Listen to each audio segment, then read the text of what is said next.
আচ্ছা, তোমাদের আমি একটা প্রশ্ন করতে চাই, সেটা হচ্ছে তোমাদের তো টিচিং লার্নিংটা চলছে, তো ক্লাসগুলো করার সময় তোমাদের কী ধরনের অসুবিধা হচ্ছে, বা যদি একটু বলো যে কি হলে তোমাদের ভালো মনে হবে, বা তোমাদের বুঝতে সুবিধা হবে, সেটা যদি একটু বলো।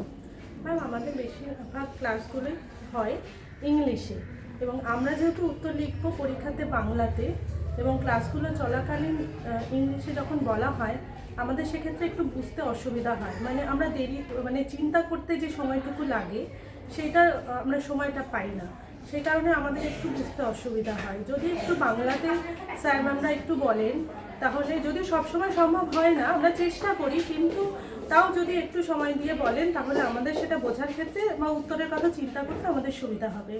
না, কিন্তু তোমাদের বাংলাতেও তো বলা হয়, এরকম নয় যে গোটা ক্লাসটাই ইংলিশে বলা হচ্ছে, এরকম তো নয়, কিছুটা তো বাংলায় বলা হয়, কিন্তু তোমরা কি মানে সেই যতটুকু বলা হচ্ছে সেটা তোমাদের সাফিসিয়েন্ট মনে হচ্ছে না? সেক্ষেত্রে আলাদা করে বেশি সময় দিয়ে যদি আরেকটু ডিটেইলস আলাদা করে তোমাদের বললে তাহলে বললে তোমাদের বুঝতে সুবিধা হবে। সুবিধা হবে। আচ্ছা আচ্ছা, ওকে ওকে, থ্যাংক ইউ।